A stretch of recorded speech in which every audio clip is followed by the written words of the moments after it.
Since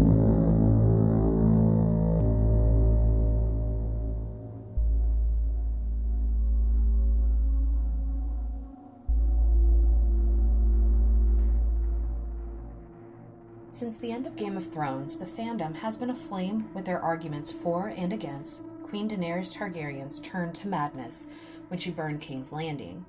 The subject is controversial and sensitive, no matter which side you take. I am open to any ending George R.R. Martin chooses for his story. However, there are some haunting clues pointing to this incident throughout the arc of Daenerys' evolution from naive child to Dragon Queen, leaving a trail of bodies in her wake. In Meereen, Daenerys is juggling many factions, trying to make peace with the Meereenese while deciphering who is loyal and who is deceiving her. Of course, Quaith's prophecy continues to haunt her and causes her to question the motives of everyone around her. The Sons of the Harpy have been terrorizing her within the walls of Meereen, and the Pale Mare and wars of Astapor and Yunkai wage without. More will die unless the murderers are punished. Even with his shaven scalp, Skahaz had an odious face, a beetled brow, small eyes with heavy bags beneath them, a big nose dark with blackheads, oily skin that looked more yellow than the usual amber of Giscari. The Brazen Beasts are a masked army led by Skahaz Mokondak. The Kondaks are a Meereenese noble family, and after the initial fighting to take Meereen, they claim to be loyal to Dany. Skahaz and his men shaved their heads to signify loyalty to the queen, and Skahaz is nicknamed the Shave Pate. Skahaz was the Shave Pate, and the vilest of traitors to the Sons of the Harpy and their ilk. There is bad blood between the Kondaks and the Lorax, which is Hizdar's family. Dany and Hizdar have forged a political marriage, and in exchange, the Sons of the Harpy have relented in their attacks on Meereen. Why do you care so much for Hizdar, old man? If he is not the Harpy, he is the Harpy's firstborn son. In a hostage exchange to establish peace, Daenerys has acquired 10 Meereenese wards. Dany sent 10 hostages in exchange, including her blood rider Jogo, Daario Naharis, and Grolio, her captain of ships. Daenerys' wards are all children. They are political hostages, well kept, and serve as cupbearers to Dany. The boys train under Ser Barristan in the knightly arts of chivalry. They are treated well and protected by Daenerys, though on more than one occasion, Skahaz reminds her that they should be used as hostages. The priestess did not smile. The Shave Pate would feed them to your dragons, it is said. A life for a life. For every brazen beast cut down, he would have a child die. Dany pushed her food about her plate. She dare not glance over to where Grazhar and Keza stood, for fear that she might cry. The Shave Pate has a harder heart than mine. They had fought about the hostages a half a dozen times. The Sons of the Harpy are laughing in their pyramids, Skahaz said just this morning. What good are hostages if you will not take their heads?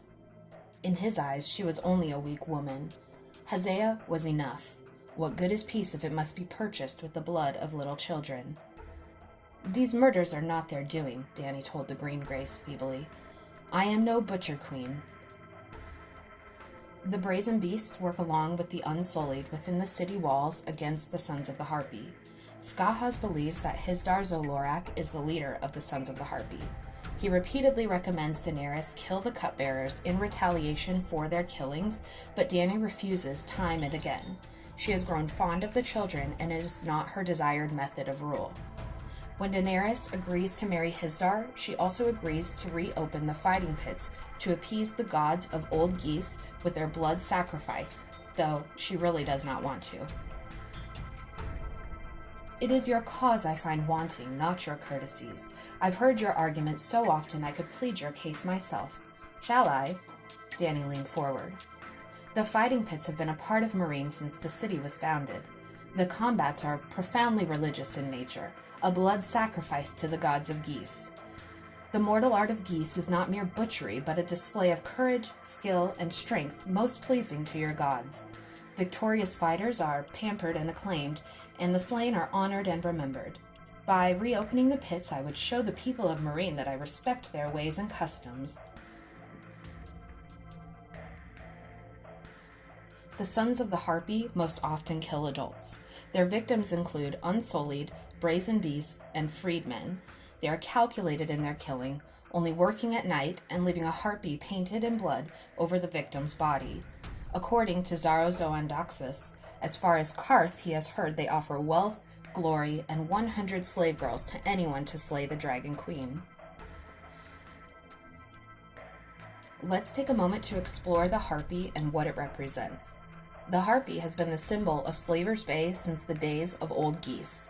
The harpy is as synonymous with the Giscari as the dragon with Valyria. When Daenerys took over Meereen, the giant bronze statue atop the Great Pyramid was removed. It was a woman's horned head with the wings of a bat or dragon, legs of an eagle, and the tail of a scorpion. There are 4 variations of the harpy in Slaver's Bay. The harpy in Meereen is not noted as holding anything in her hands. In Astapor, the harpy is holding a heavy gold chain with open manacles on either end. In Yunkai, the harpy holds a whip and collar, and the harpy of Old Geese holds a thunderbolt in her hands. In Greek mythology, the harpy is described in 2 ways. The first as a winged creature with a beautiful woman's head who carries off handsome men to steal their seed. The second description is also a winged creature with a woman's head, but this horrific version brings disease and destruction, a putrid stench, and steals your food and crops. While we're on the subject, let's explore a few properties of bronze, as that was the metal used to construct the Great Harpy of Meereen. Bronze is a compound of copper and tin. It is amber in color.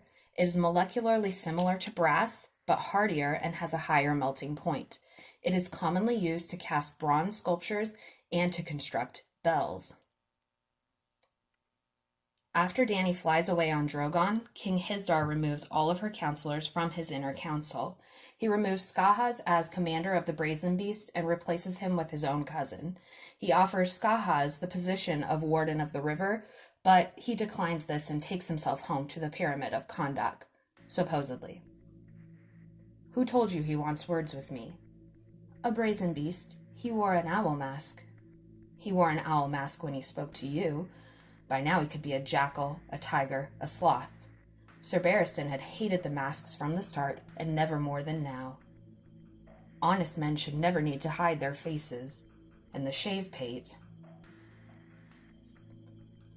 Barristan finds out that Skahaz has been sneaking around the Great Pyramid under the guise of a brazen beast wearing an owl mask. The Yunkish killed Grolio, one of Daenerys' hostages, in retaliation for losses when Drogon and Daenerys flew out of the fighting pits. Grolio's head was sent to Hisdar as blood to pay for blood, but as an act of good faith they also returned 3 noble hostages, Hisdar's own cousins and sister. The Shave Pate pushes for Barristan to help him remove Hisdar from power, and again to kill the cupbearers as payment for Grolio's murder. Barristan only agrees to this coup if it is done as peacefully as possible. Hisdar has taken the Meereenese cupbearers for himself, serving him in his chambers deep in the inner walls of the Great Pyramid. Skahaz and Barristan join forces to enter Hisdar's room and take him prisoner. The Shave Pate took an axe down off the wall, inspected it, and grunted. So be it. No harm to Hisdar or our hostages. Will that content you, Sir Grandfather? Nothing about this will content me. It will serve. The hour of the wolf. Remember. I'm not like to forget, sir.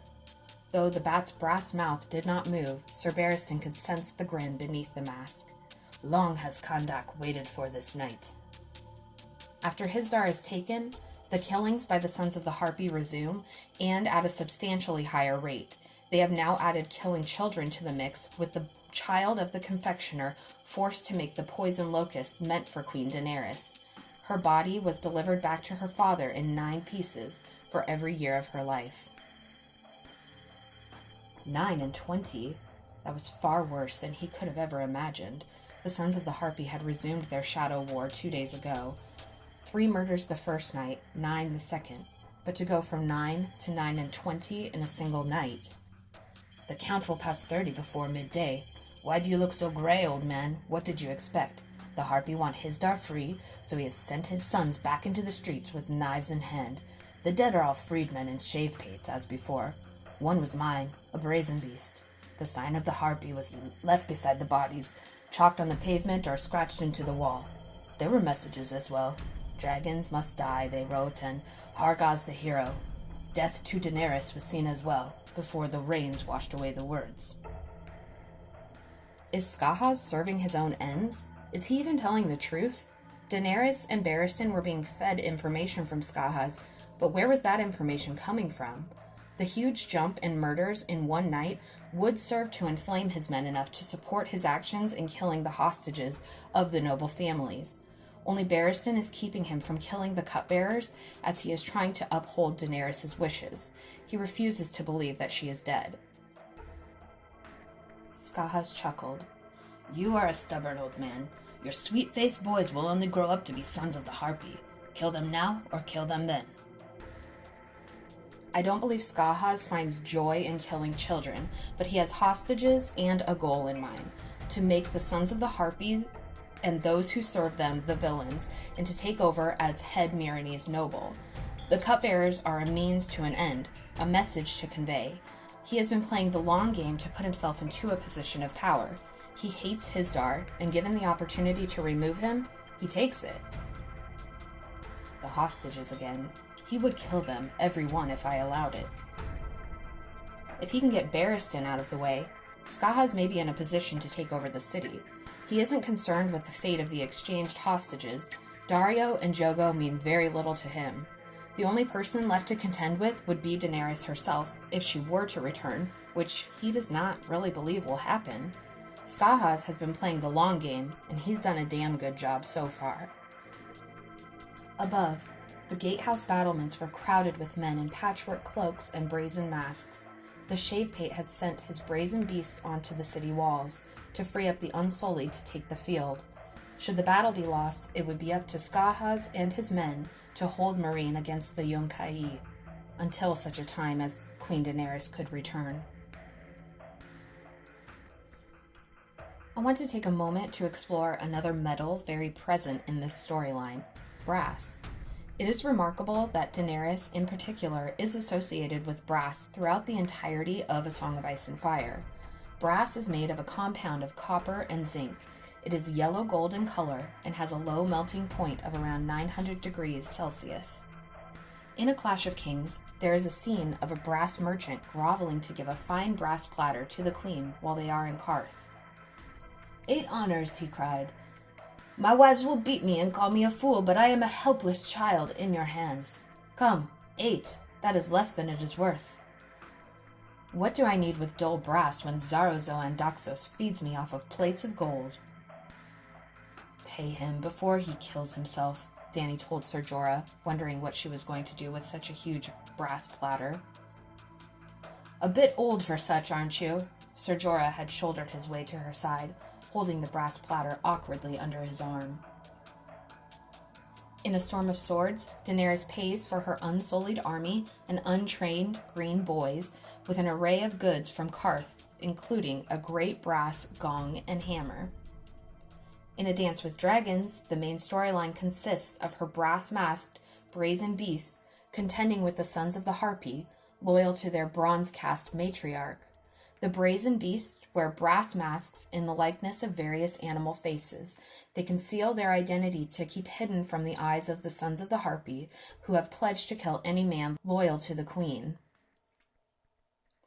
Now I would like to take a look at a real-world historical deity and shrine made of brass. The Moloch was a Canaanite deity associated with child sacrifice. A famous 12th century rabbi called Rashi, who wrote extensively on the Talmud, described the shrine outside of Jerusalem. Topheth is Moloch, which is made of brass, and they heated him from his lower parts, and his hands being stretched out and made hot, they put the child between his hands, and it was burnt, when it vehemently cried out.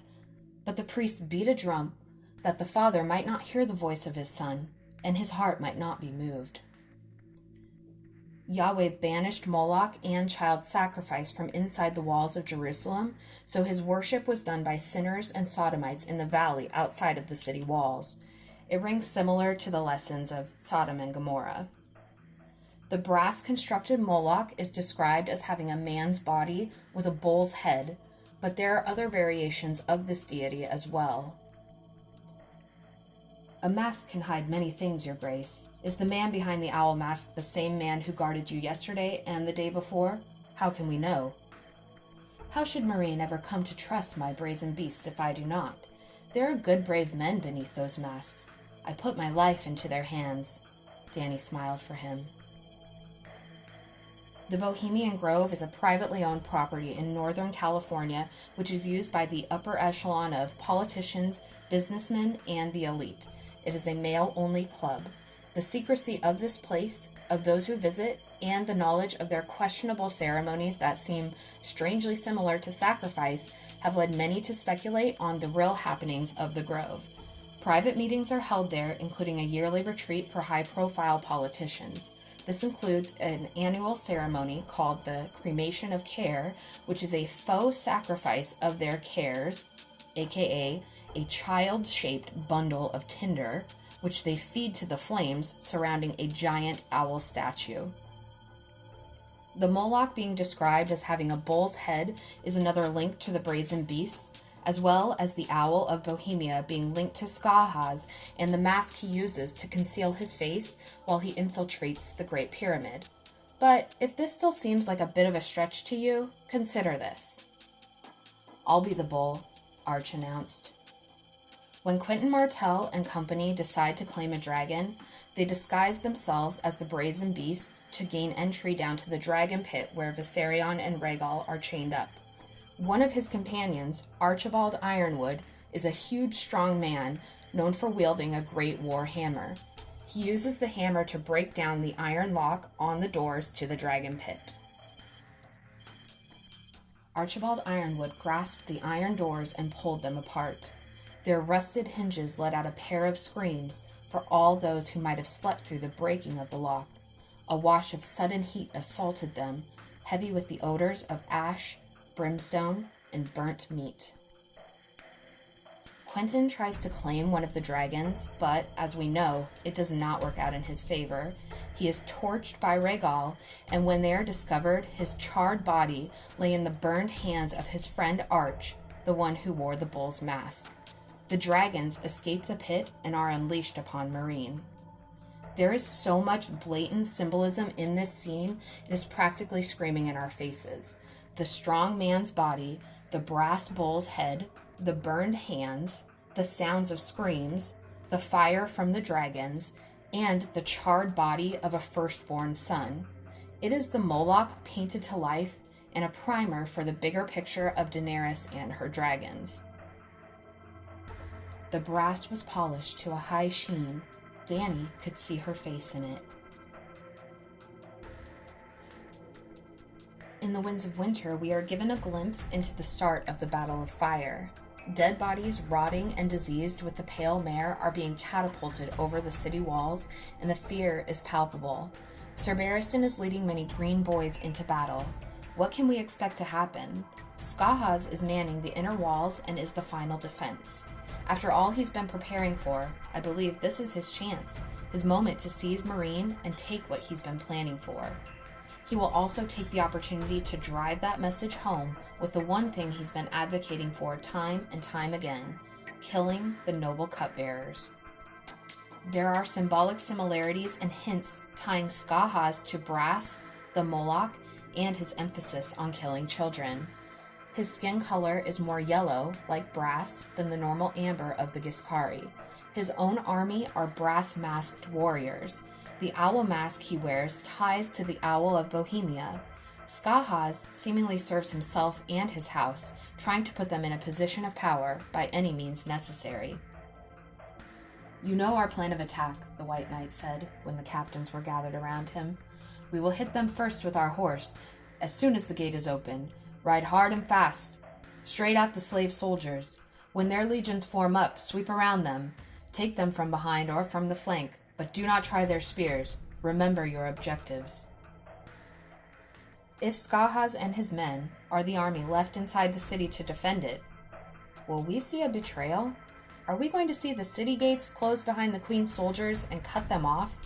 If your objective was to take the city, now is the time. Season killers all, thought Selmy, but it is one thing to face a foe in the pit when his coming is heralded by horns and drums, and another to find a hidden killer before he can strike. The scene of battle seems primed for Queen Daenerys' return. Dragons flying in the air, the sounds of war drums beating, and dead bodies being flung over the walls. The sounds of war and blood and fire wage, and that is definitely enough to attract our big boy Drogon. But will Daenerys return to find a coup taking place by her own brazen beasts, taking over the city from within, betraying her other soldiers, and killing the Myronese children in her name? Perhaps even posing them as sacrifices to the old gods of geese as a means to appease the people. There is war, famine, and plague waging all around Slaver's Bay. Meereen was smart enough to close the city gates, keeping the Pale Mare out for a time, but with the arrival of the trebuchets, it will not take long for the disease to spread within the city walls. Queen Daenerys, arriving on her great winged black beast, seems strangely reminiscent of something we have already discussed here, the Harpy, a great winged creature with a beautiful woman's head. But Daenerys isn't the beautiful version from Greek mythology. She is the bringer of destruction.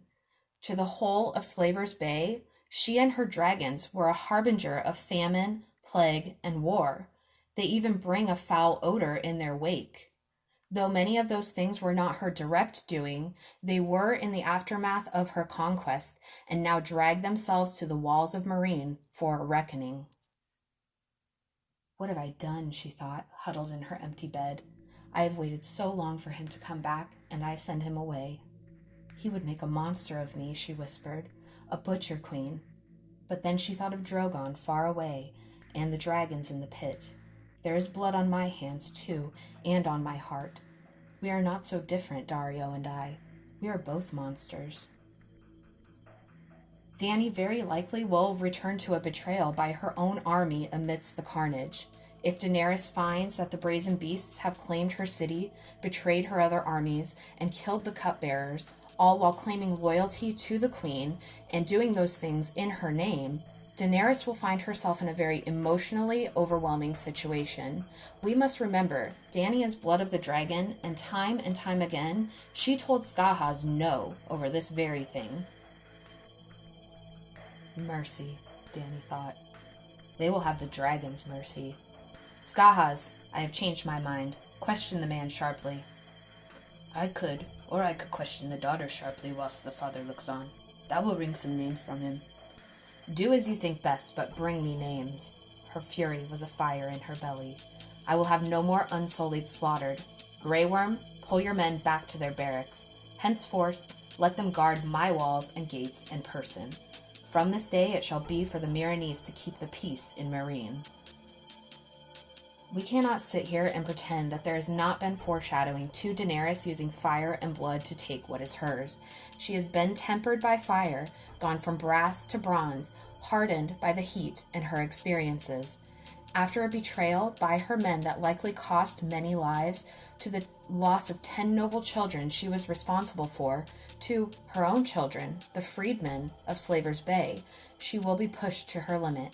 We cannot underestimate a traumatic response from a woman who's been living wild with her dragon on the open plains.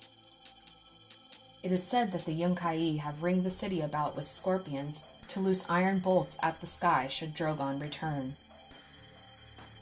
I don't believe we will see the burning of King's Landing in the books as we saw in the show.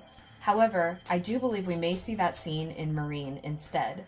First and foremost, it just doesn't seem like there's enough time in the remaining books for the setup, unless we get a rushed ending like in the show, and I just refuse to believe George would do that to us. Secondly, there is foreshadowing throughout the novels of Dany's thoughts, her natural ability for war strategy, and eye for weaknesses in her enemies.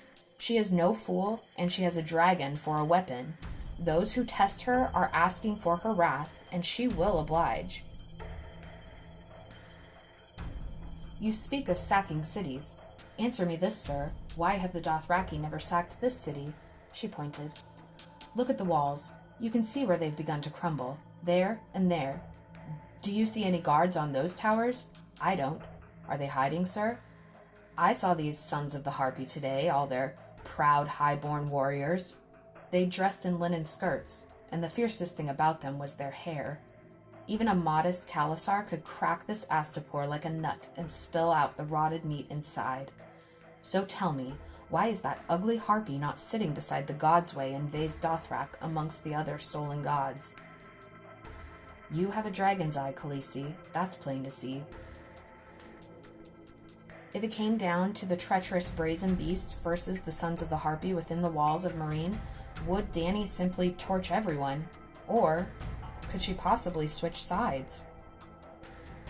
In the afternoon, a sculptor came, proposing to replace the head of the great bronze harpy in the Plaza of Purification with one cast in Dany's image. She denied him with as much courtesy as she could muster. The Sons of the Harpy are seemingly loyal to Hisdar, as we have seen when the killings subsided when Dany married him. This pleased the Meereenese. Despite having recently included a child in their killings, they have kept to killing adults, freedmen, and soldiers loyal to the Queen as their targets. Skahaz has been feigning loyalty to the Queen since she got to Meereen, is targeting children, and positioning himself to take over the city. This seems to fit the mold of one of her 3 betrayals and a catalyst to light one of her 3 fires. If Hisdar can prove he has remained loyal to Dany, and if she doesn't just torch the lot of them, might she switch sides, becoming Misa to the Sons of the Harpy?